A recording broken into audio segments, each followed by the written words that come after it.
नमस्कार दोस्तों, आइए डिफेंस एग्ज़ाम गुरु में आपका स्वागत है। तो आज हम जानेंगे कोलिजन के बारे में कि कोलिजन क्या होता है। डिफेंस के पॉइंट ऑफ व्यू से जो कोलिजन है बहुत ही इम्पोर्टेंट चैप्टर है।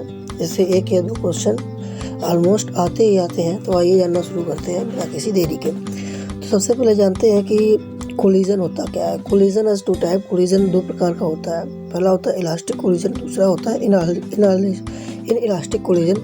तो देखिए, आपसे ये नहीं पूछा जाए कि इलास्टिक कोलिजन क्या होता है, इन इलास्टिक कोलिजन क्या होता है। आपसे जो पूछा जाएगा वो ये होगा कि इलास्टिक कोलिजन में क्या कंजर्वेटिव रहता है और इन इलास्टिक कोलिजन में क्या कंजर्व रहता है। तो देखिएगा, ध्यान दीजिएगा, जो इलास्टिक कोलिजन होता है उसमें जो मोमेंटम और टोटल एनर्जी होती है वो टोटल कंजर्व रहती है। इसके बाद में जो इन इलास्टिक कोलिजन होता है उसमें मोमेंटम और कुल एनर्जी ये तो कंजर्व रहती ही है। देखिए, मोमेंटम और टोटल एनर्जी ये हमेशा कंजर्व रहती है, ठीक है। इसके बाद में जो समझने वाली बात यहाँ पर है ये है कि जो काइनेटिक एनर्जी होती है वो सिर्फ इलास्टिक कोलिजन में ही कंजर्व रहती है। इन इलास्टिक कोलिजन में ये कंजर्व नहीं रहती है।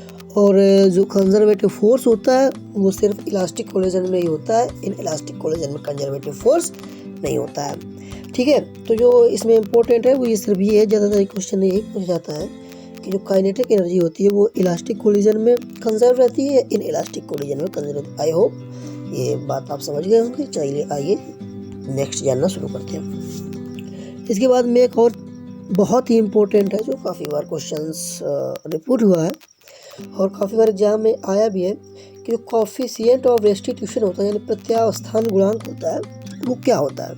देखिए, टोटल इलास्टिक जो कोलिजन होता है उसके लिए E = 1 होता है। जो होता है अप्रत्यास्थ टक्कर यानी कि इन इलास्टिक कोलिजन उसके लिए E = 0। आप याद रख लीजिएगा, काफ़ी ज़्यादा इम्पोर्टेंट है, ठीक है। चलिए नेक्स्ट जानना शुरू करते हैं। देखिएगा, जो वर्क का फार्मूला होता है वो ये होता है W/Fs cos थीटा। तो पॉजिटिव वर्क, नेगेटिव वर्क और शून्य वर्क यानी जीरो वर्क, ठीक है। यदि थीटा इज लेस देन 90 है, यदि थीटा इज लेस देन 90 है तो we put in formula W/Fs cos theta यानी cos 90 का मान कितना होता है, cos 90 का मान होता है 0, ठीक है। cos 90 का मान 0, ठीक है। अगर थीटा इज इक्वल टू 90 है तो बल क्या होगा, तो रिजल्ट जो बल होगा वो क्या होगा, शून्य हो जाएगा, ठीक है। तो यहाँ पर जो कार होगा वो 0 हो जाएगा। या थीटा इज लेस देन 90 है, मतलब थीटा जो है वो 90 से कम है तो कार पॉजिटिव होगा। अगर थीटा जो है यानी कोण जो है 90 से अधिक है तो जो वर्क होगा वो नेगेटिव होगा, ठीक है। बस इतनी सी बात। देखिए, कंजर्वेटिव फोर्स को आप लोग समझ लीजिएगा। चलिए बता ही देता हूँ कि जैसे कि आपने एक स्थान से दूसरे स्थान तक किसी वस्तु को डिस्प्लेसमेंट किया, मतलब आपने क्या किया, एक वस्तु को एक स्थान दूसरे स्थान तक स्थानांतरित किया। तो उस स्थानांतरण के समय में जो आपकी वस्तु है, ठीक है, वो ना तो उस पथ यानी पाथ पर डिपेंड करे, ठीक है, यानी उस पाथ पर डिपेंड ना करे जहाँ से उसको आप ले जा रहे हैं, तो वो कंजर्वेटिव फोर्स होता है। अगर उस पाथ पर डिपेंड कर रहा है तो वो नॉन कंजर्वेटिव फोर्स हो जाएगा, ओके।